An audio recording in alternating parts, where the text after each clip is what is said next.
Le morning, les GG, tout sur les dessus de l'actu, les grandes gueules. Parler beaucoup, manger l'argent, voyager beaucoup seulement, mais travailler beaucoup, créer des choses, emploi des jeunes, non, non, non.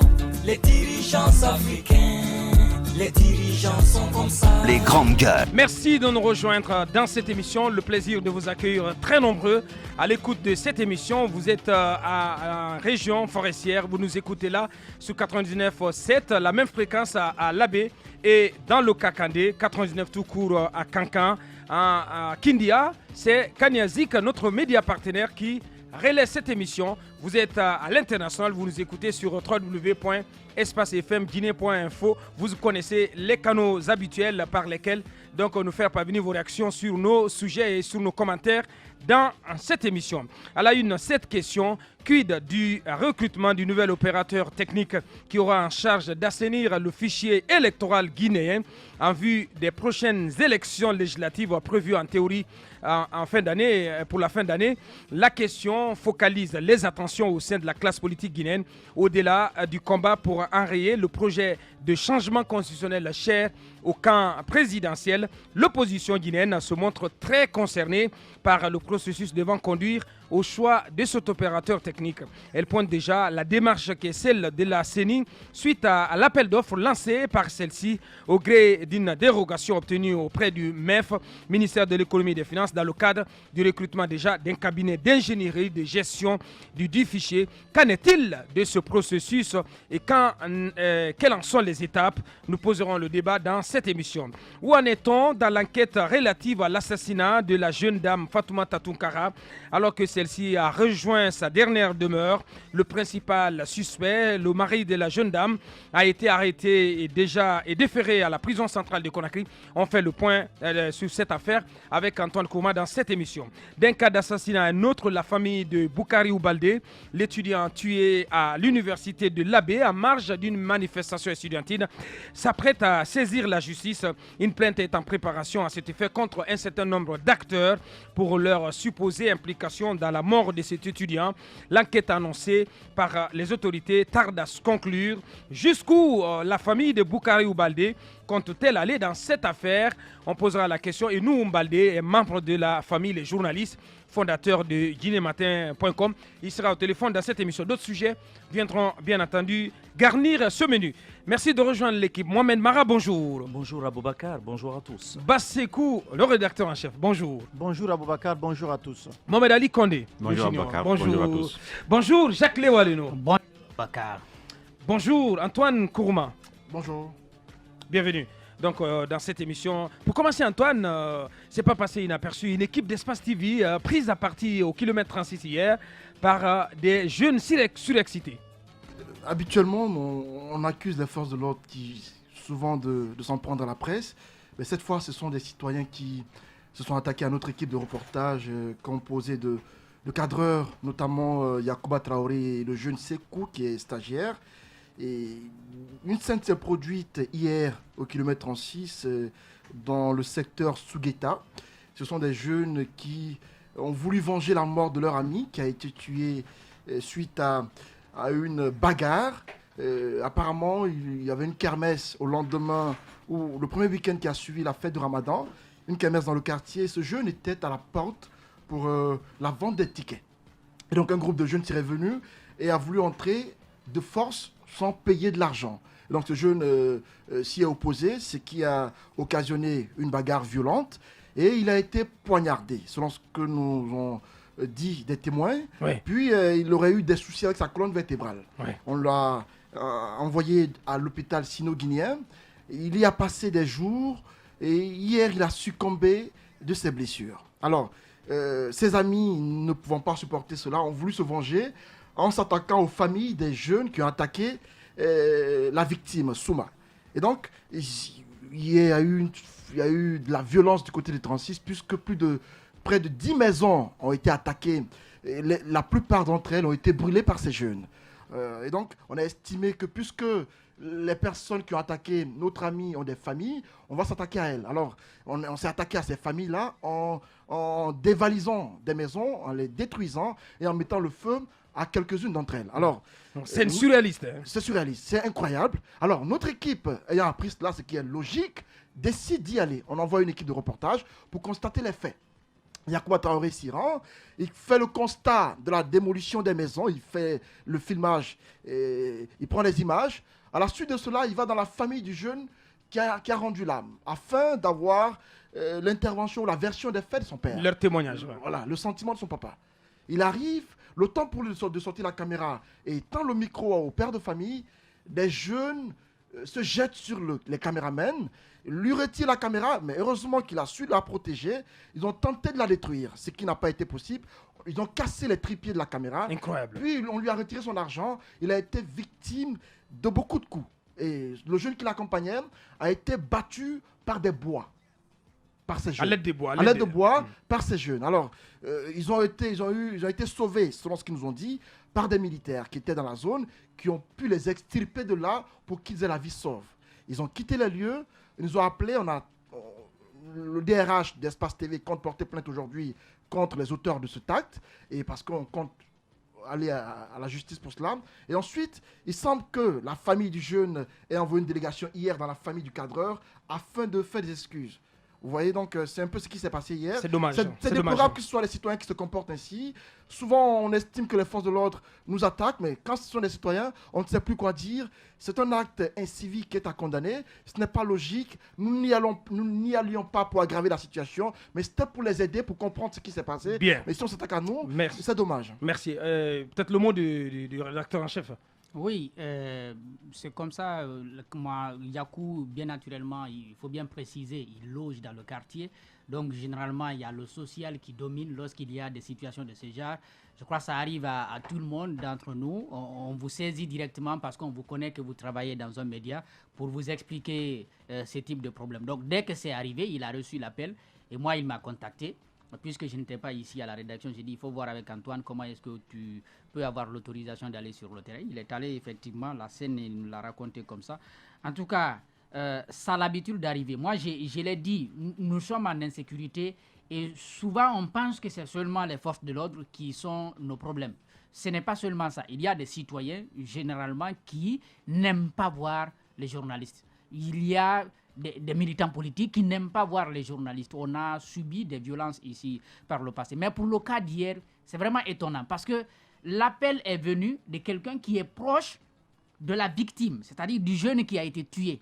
Et c'est dans la famille même du jeune qui a été tué, on attaque l'équipe. Là, on ne comprend pas. Ouais. De toutes les façons, on s'en remet en tout cas à la décision de la DRH qui a décidé de porter plainte aujourd'hui même pour voir comment est-ce que le jeune déjà qui a été battu peut être pris en charge, mais également que le matériel qui a été gâté soit réparé ou remboursé. Bien, voilà ce qu'on pouvait dire. Allez, oui, Mohamed. Vous savez pourquoi ce genre de dérive? Parce que nos autorités ne sont jamais pressées quand il s'agit de démêler des situations de ce genre. Il y a un crime qui est commis, les gens ils traînent des pieds, depuis le week-end qui a suivi la fête, et jusqu'à aujourd'hui. Voilà pourquoi vous avez des gens qui s'organisent, ils ont le temps de s'organiser. Et pendant ce temps, on peut faire disparaître des traces, on fait ce qu'on veut, on manipule les opinions avec cela. Moi, je pense que c'est vraiment parce que quelque part, il y a eu une indolence dans ce dossier-là. Des journalistes attaqués, je me souviens en 2011, moi j'ai gardé le lit pendant 4 semaines.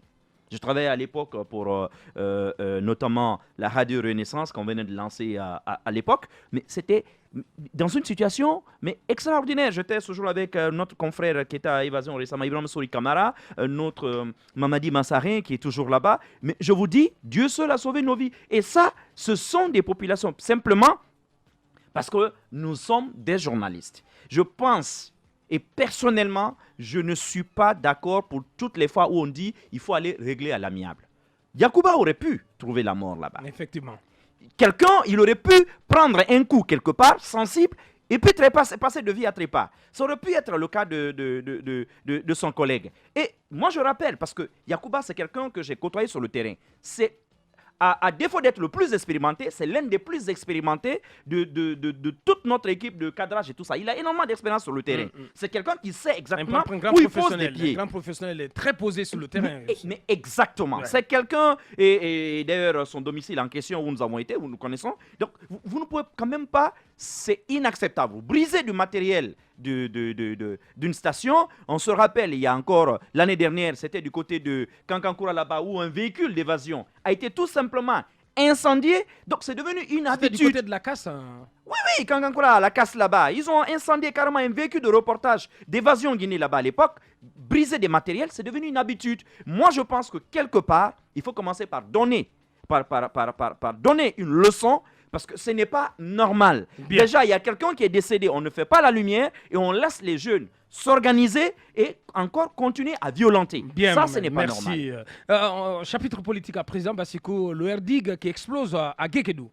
On a vu hier le courrier, la lettre de démission qui a été rédigée par... démission en bloc du bureau. Oui, démission en bloc après le passage du ministre de l'élevage, Roger Milimono, qui est surtout le passage des sorciers. Qui est donc en véritable campagne donc, de ce côté pour mobiliser, disons, les militants du RPG Arc-en-Ciel pour ce projet de nouvelle constitution. Eh bien, c'est en ce moment que des membres donc très influents du RDIC du côté de Guékédou, qui sont aussi actuellement, qui font partie donc de la nouvelle équipe de la mairie qui est installée du côté de Guékédou, en l'occurrence le vice-maire, le conseiller principal, le chargé des questions financières, ont tous décidé de jeter l'éponge du côté de RDIC pour rejoindre la grande famille, donc le RPG Arc-en-Ciel. Et lorsque nos équipes ont tenté donc d'approcher Jean-Marc Teliano, il a tenté de banaliser pour dire que, eh bien, ils sont revenus dans la grande maison. C'est que moi je ne comprends pas du tout, parce qu'en réalité, il n'en reste plus grand-chose du RDIG, de Jean-Marc Teliano. Les grandes gueules. Jean-Marc qui est frustré, mon grand. Il est frustré parce qu'il n'a pas été fait ministre, il n'est pas revenu au gouvernement. Il est totalement frustré, Jean-Marc Teliano. Jean-Marc, il est où même? C'est la question qu'on se pose. Jean-Marc est au RPG presque. Parce qu'il est à un pas de rejoindre le RPG. Il a encore l'instrument. Il ne l'a pas vendu. Mais il est avec la mouvance. Donc, les gens qui sont en train de démissionner, heureusement pour lui, ils ne reviennent pas à l'opposition parce qu'ils y ont été par le passé. Ils vont au RPG. Peut-être qu'ils l'y attendent. Peut-être que finalement, lui aussi, il finira par voir que l'instrument RDIG n'est plus quelque chose. Alors, il le jette pour rejoindre finalement le RPG. En fait, la précision que je vais apporter, bien avant cette démission en cascade du côté de Guékédou, je précise qu'il y a le secrétaire général aussi de la jeunesse du côté de Conakry ici aussi qui a jeté l'éponge et qui a été même très malé, qui a été assigné donc en justice. Heureusement, l'affaire n'a pas porté fruit parce que finalement le parti a désisté. Pas en justice, il a été kidnappé, c'est différent. On l'a kidnappé à 6h du matin pour l'envoyer dans rencontré Jean-Marc Teliano, j'ai rencontré son épouse qui est la vice-présidente du parti, qui ont effectivement porté plainte au niveau de la gendarmerie de Yimbaya ici. Oui, donc ce qui se passe aujourd'hui, ce n'était pas une plainte. Il faut préciser que ce n'était pas une plainte. Oui, non, ça a été un kidnapping. Il n'y a pas eu de plainte. Oui, mais la plainte a été convocation. J'ai vu la plainte, Antoine. Ce que je vais apporter comme précision pour terminer, c'est qu'aujourd'hui, je pense que comme le GPT l'a fait, le RDIC devrait certainement fusionner, se fondre. Donc mais attention, du côté du GPT, il y a le mouvement GPT Renouveau qui va... qui anime même donc une conférence de presse ce soir. On attend de voir. Les grandes gueules. Il reste bien grand chose quand même de ce RDIC là qu'on a connu. Merci, lors de la présidence GPT, plutôt RDIC, son président frustré et son parti qui explose. Monsieur Teliano, président du parti, Madame Teliano, vice-présidente du parti, c'est comme si c'était devenu une entreprise politique de la famille Teliano qui a l'habitude de commercialiser, entre guillemets, ses militants. Quand il va à l'opposition, il dit j'ai des militants à Guékédou, je peux faire quelque chose, donc c'est ma force. Tout ce qu'il obtient, c'est sur cette base-là, c'est sur la base de cet argument. Aujourd'hui, M. Teliano a quitté l'opposition parce qu'il estime qu'il ne gagne plus grand-chose. Il est venu à la mouvance présidentielle et nous a fait comprendre qu'un grand avenir l'attendait comme en 2010, ainsi de suite, mais c'est pas venu, ça ne vient pas. Et malheureusement pour lui, il y a d'autres acteurs qui occupent de plus en plus de terrain à Guékédou. Donc lui, il perd plus en plus, il perd plus, même pas pas le BL, même à la mouvance présidentielle. Aujourd'hui, le RPG peut compter sur d'autres acteurs pour pouvoir récupérer ce que Jean-Marc Teliano a. Donc, la mouvance présidentielle peut ne pas offrir à Teliano ce qu'il demande ou ce qu'il attend sous prétexte qu'il a des militants, parce que le RPG arrive aujourd'hui à récupérer les militants de Teliano autrement sans Teliano. Alors, Diaka a dit quelque chose, ça m'amuse parce que vous voyez, lorsqu'un bureau démissionne pour rejoindre le président dans la mouvance présidentielle, bon, pour être un peu plus clair, Teliano, aujourd'hui, on sait que Teliano est dans la mouvance présidentielle. Il l'a déclaré. Mais des membres de son parti démissionnent, c'est qu'ils ne veulent plus attendre l'ordre de Teliano pour rejoindre la mouvance présidentielle. Les grandes gueules. S'ils viennent eux-mêmes, après avoir démissionné du RDIC pour rejoindre la mouvance présidentielle, c'est qu'ils veulent être traités au même pied d'égalité que Jean-Marc Teliano. Ils veulent être libres de leurs décisions. Ils veulent qu'on s'adresse directement à eux, parce qu'eux aussi, ils ont une capacité de mobilisation. À Guékédou, ils ne veulent plus être sous l'influence de Jean-Marc Teliano, parce que ce monsieur, je pense que c'est fini pour lui politiquement. Ouais. Allez-y. Oui, bon, je connais quelques-uns parmi les démissionnaires. Il y a un qui était longtemps vice-président de la délégation spéciale, qui est actuellement vice-maire. Et donc, c'est quelqu'un qui a quand même une assise. Et le second était maire même, donc président de la délégation spéciale d'une sous-préfecture, ma sous-préfecture natale. Laquelle Temessadou Djigbo. Les grandes Donc, gueules. ce sont des personnes quand même qui ont une certaine assise. C'est pour conforter l'argument que, disons, les explications que donnait tout à l'heure, l'analyse plutôt de Mohamed Ali Condé, c'est qu'il y a une possibilité que ces gens, à un moment donné, aient plus d'influence au niveau local que Jean-Marc lui-même, à part le fait qu'il ne soit président. Parce que c'est vrai qu'il s'est fait berner. Il a pensé vraiment qu'en vendant les conseillers, parce que ce ne sont pas des militaires qu'il a vendus, ce sont des conseillers. Mais bien, c'était le cas. C'était des conseillers. C'était des conseillers, mais c'était des conseillers. Il les avait vendus. Il les avait vendus aux plus offrants. Les voix. Et donc, les conseillers qui ont été vendus décident de ne plus obéir au maître. C'est tout ça. Bien, allez-y Antoine. Mon point de vue, c'est à deux niveaux. D'abord avec Jean-Marc Teliano. Rappelez-vous, il y a eu un trio. Jean-Marc, Papakoli, Makanera. Alpha Condé a réussi à les désintégrer de l'opposition en les ramenant avec lui. Et les deux premiers, Makanera et non, pas du tout Makanera et Jean-Marc, ont été trompés finalement. Parce que ah non, c'est pas le cas de Makanera. Makanera, lui, ne semble pas du tout trompé. Il est en plein dedans. Attendez que j'aille jusqu'au bout. Papakoli a bénéficié d'un poste parce qu'il a posé des conditions. Makanera, certes, a posé des conditions, mais il a fait... C'est pas le même calibre intellectuel. C'est pas le même pedigree. On n'est pas à ce stade. On n'est pas à ce stade. Makanera, certes... Papakoli a attendu d'avoir un poste avant de revenir. Makanera, certes, a bénéficié de quelques petits avantages, mais il continue de parler. Mais le cas Jean-Marc est plus pathétique. Pathétique pourquoi? Parce qu'on s'est servi de lui. On l'a fait lire un discours à l'INSAN.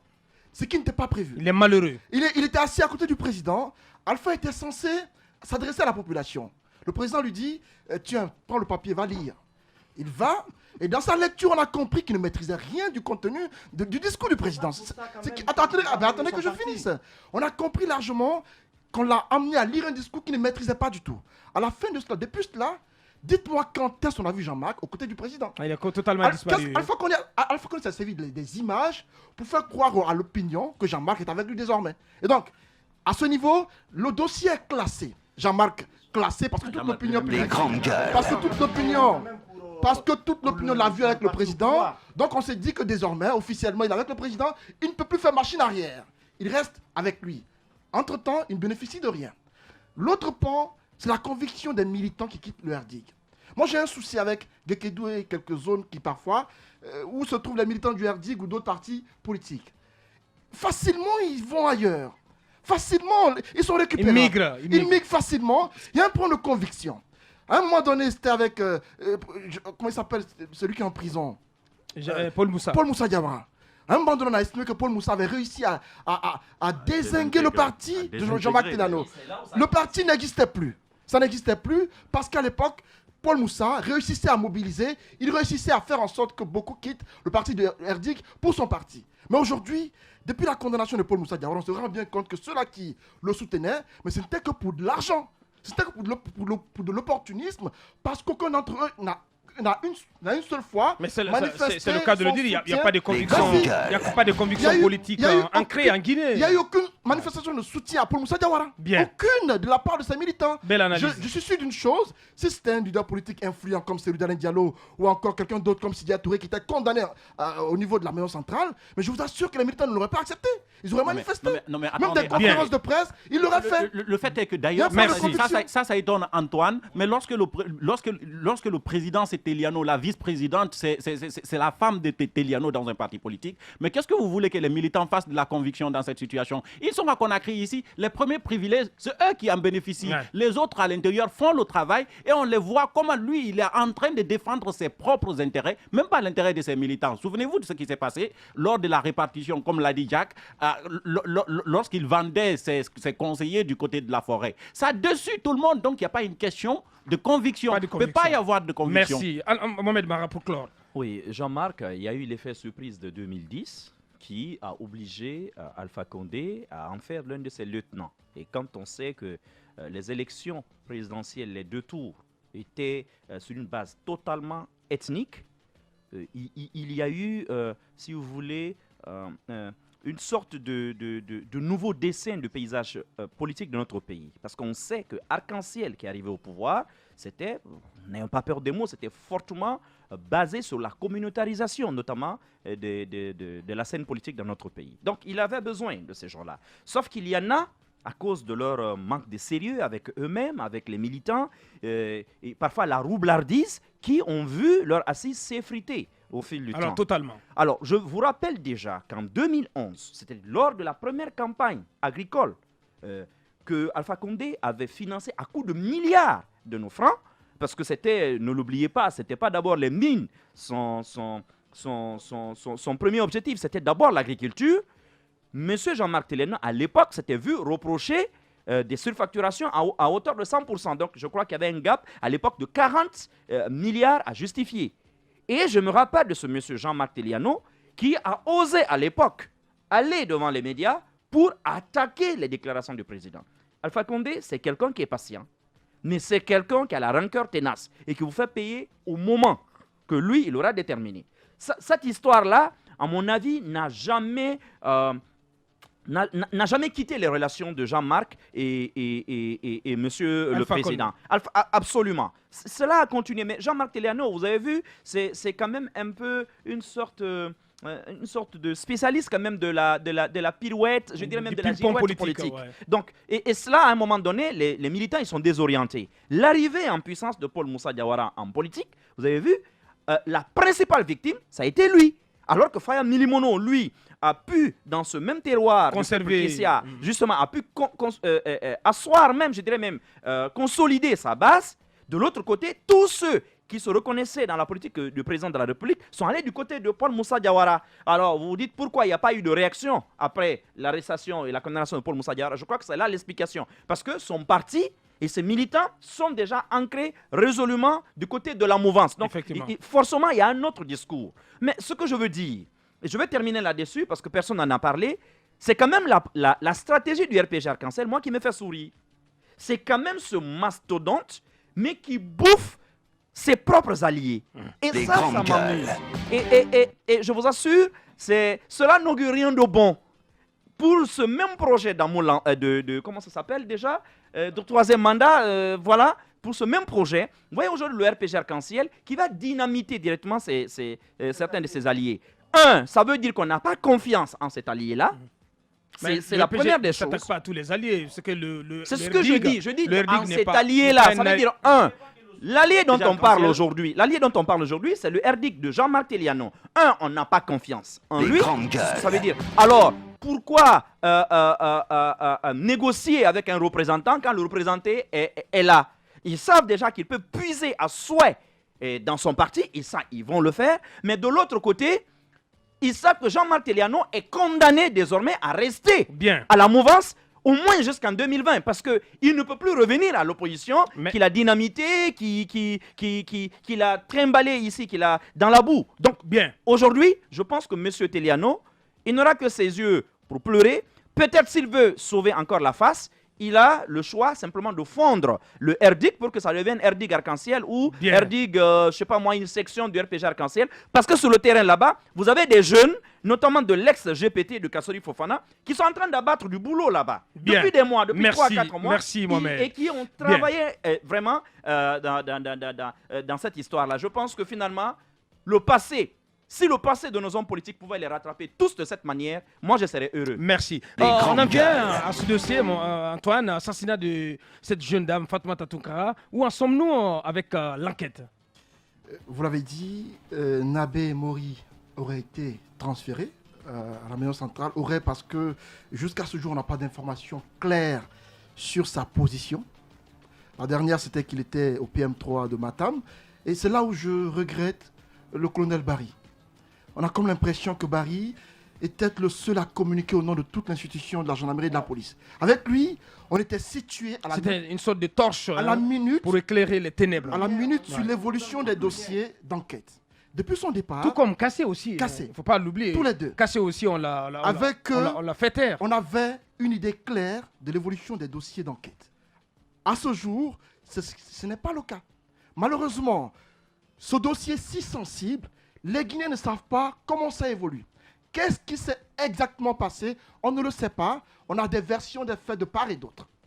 On a eu le témoignage de la voisine de la victime, qui a été largement partagé sur la toile et même diffusé chez nous à Espace TV, qui a été vu par tous. Et le monsieur qui a fait une déposition d'abord à la police au niveau du commissariat central de Matoto, qui a été le premier à mettre la main sur M. Nabé, qui n'était pas caché.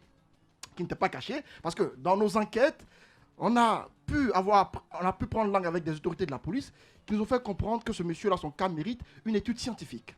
Parce que pour d'autres cas, un homme normal, conscient, lorsqu'il commet une telle forfaiture, la première des choses qui lui vient en tête, c'est de fuir. Soit de fuir, ou pris de panique, il essaie d'informer son entourage, ou encore se déclarer à la police. Mais M. Nabé, après son acte, il ne l'a pas fait. Il est resté près du corps durant 2 jours. Il a passé 2 nuits avec le corps, Incroyable. avant de quitter la maison en laissant allumer la climatisation. Selon ce que nous apprenons, il serait allé dans la cour du PM3 à Matam 2 fois de suite pour se déclarer, mais il n'a pas osé. Il est entré dans la cour une première fois, il est ressorti, il y est reparti le lendemain, il est ressorti sans se déclarer. Alors, lorsqu'il a été dénoncé, après qu'on ait en parlé dans les grandes gueules, c'est un voisin qui savait où il était, qui a appelé pour dire sa position. C'est ainsi qu'on l'a mis aux arrêts. Alors, lorsqu'on l'a arrêté, on nous apprend qu'il n'était pas du tout caché, il se promenait dans la nature. On l'a arrêté. Apparemment, la tenue qu'il portait était la même qu'il avait lorsqu'il a commis le crime. On l'a amené à la police au niveau du commissariat central de Matoto, où il a passé... il n'a pas passé... Non, il a passé juste une journée. Dans la soirée, on l'a envoyé à la DPJ. Oui. De la DPJ, la gendarmerie a exigé à ce qu'on lui remette M. Nabé parce qu'elle a été la première à découvrir le corps. Oui. Elle a donc des pièces sous la main, donc elle est plus en avance dans l'enquête. Parce qu'elle aurait retrouvé près du corps une vidéo produite par le mari et une lettre qu'il a écrite. Jusqu'à ce jour, on ne sait Nabé lui-même. Nabé lui-même. Alors, on ne sait pas c'est quoi le contenu de ces 2 documents, de ces 2 pièces à conviction, mais il semble qu'il y explique pourquoi son acte. Pourquoi son acte. Alors, la gendarmerie a cela sous la main. Alors, elle a demandé à ce qu'on lui remette M. Nabé, ce que la police a fini par faire. Bien. Parce que selon elle, elle ne voulait pas de tiraillement tiraillement autour de ce dossier. Ouais. Alors, elle a laissé partir M. Nabé. À ce jour, on apprend qu'il est au niveau du PM3. On ne sait pas s'il a été Du PM3 transféré ou de la prison à centrale. non, la brigade de recherche. C'est là où il a été pour la dernière fois. Maintenant, s'il a été transféré à la maison centrale, on ne le sait pas. Parce qu'on attend, pas confirmé. on attend une communication officielle de cette gendarmerie. Parce qu'il faut qu'elle le fasse. Il faut qu'elle nous dise dans un point de presse où se situe le niveau de l'enquête. C'est Effectivement. à quel niveau qu'on nous dise clairement. Ouais. C'est quoi la version des faits? L'opinion a besoin, a C'est droit de quoi la savoir. version des Ouais. faits du monsieur? Qu'est-ce qu'il a animé? Et Il a été arrêté quel jour exactement? c'était le Lundi. Le lundi. Le lundi. Non, ouais. non, en principe. Le lendemain de la En découverte. principe, si c'est lundi, nous sommes aujourd'hui vendredi, ce n'est même plus à la gendarmerie, c'est au parquet. C'est simplement C'est- au procureur maintenant, parce qu'on est totalement hors des délais de garde à vue. C'est Ça dommage. veut dire que le dossier, normalement, aujourd'hui, est C'est le entre les procureur- mains des magistrats. Le Donc, procureur qui devrait se en prononcer principe, là-dessus. aujourd'hui, voilà, il devrait expliquer, parce que même nous, maintenant, les journalistes, une fois que le dossier arrive là, secret de l'instruction oblige, nous ne pouvons pas aller au-delà. Il y a des choses qu'on peut apprendre, mais qu'on ne peut pas totalement diffuser. Je pense que maintenant, celui qu'il faille interpeller, c'est soit le porte-parole du ministère de la Justice ou tout simplement le procureur du côté de Mafanko pour qu'il éclaire. Parce que c'est un crime hors du commun. Cela suscite énormément d'émoi aujourd'hui. Et vous avez vu la ministre même de l'Action sociale qui s'est transportée sur les lieux. Hier, moi, je l'ai écouté. J'ai compris, je ne voyais pas les images, mais j'ai compris que c'est comme si elle avait pleuré. Parce que c'est assez choquant ce qui s'est passé. Émouvant. Je pense qu'il serait quand même intéressant pour la justice parce qu'il y a aussi un côté pédagogique à la justice. C'est important que le département, à défaut du ministre, mais le porte-parole ou carrément le procureur, qu'il explique un peu ce qui se passe. Absolument. Mais ils peuvent se taire pour des raisons stratégiques, sauf que là, c'est important quand même de calmer, de rassainir un peu nos populations. Allez-y, Antoine, pour clore. Il n'y a aucune raison stratégique. Ailleurs, c'est à la minute. Dès que l'acte est fait, on communique sur l'évolution des choses à la minute sur ce qui se passe. Chez nous, en Guinée, on préfère garder silence sur la chose. Il y a des spéculations et des rumeurs qui circulent dans la cité. Pour clore Abakar Diallo, ce que je veux dire, il y a eu une femme qui a témoigné chez nous. Elle a témoigné par rapport à ce qui s'est passé. Elle a dit ce qu'elle a vu. Ce qui se serait passé. Ce qui se serait passé. Alors, elle a reçu des menaces. Cette femme s'est déplacée, venue chez nous. Elle nous a clairement indiqué que des personnes la menacent parce qu'elle a dit ce qu'elle a vu ou elle a dit ce qu'elle savait de la chose. J'estime que ce n'est pas logique. Son acte est purement citoyen. Alors, même s'il faut prendre son témoignage avec les pincettes, Antoine. C'est un témoignage. Parce que je ne crois pas qu'elle était dans la chambre où les faits sont produits. Quand même. Des grandes gueules. Parce qu'il y a une autre version qui circule, franchement. Il y a une autre version. Abakar Diallo, elle n'a jamais dit... Oui. Abakar... Mais elle semble être trop affirmative. Non, Abakar. Et pour le témoin moment... oculaire. Attendez que je finisse. Oui, mais et pour le moment, son témoin n'a de valeur que pour nous, les médias. Tant qu'elle n'aura pas témoigné sur PV ou carrément devant les magistrats en charge de l'instruction, son témoin n'a pas de valeur. Jamais elle n'a parlé de ce qui s'est passé dans la chambre. Elle a juste dit dans quelle situation, dans quelles circonstances elle a trouvé le monsieur avant ou après sa forfaiture. Donc c'est important qu'on ne lui fasse pas, qu'on ne la blâme pas pour ça. Elle a rendu témoignage et nous, médias, avons fait notre travail. Et grâce à cela, les Guinéens savent ce qui se serait passé. Dossier à suivre dans cette émission. Véritable success story de la radio Espace Guinée, les grandes gueules, détentrices des meilleurs scores radio en Guinée, de la meilleure émission talk show, a donné le créneau horaire du départ au bureau et du retour à la maison, récoltant depuis des années consécutives le titre d'émission la plus écoutée en Guinée, toutes catégories confondues. Un grand total de plus de 5 millions d'auditeurs ont été fidèles au talk show Les GG, diffusé jour après jour sur toutes les stations du réseau Adafo Média de 9h à 10h30, un exploit qui restera longtemps dans les annales de la bande FM en Guinée.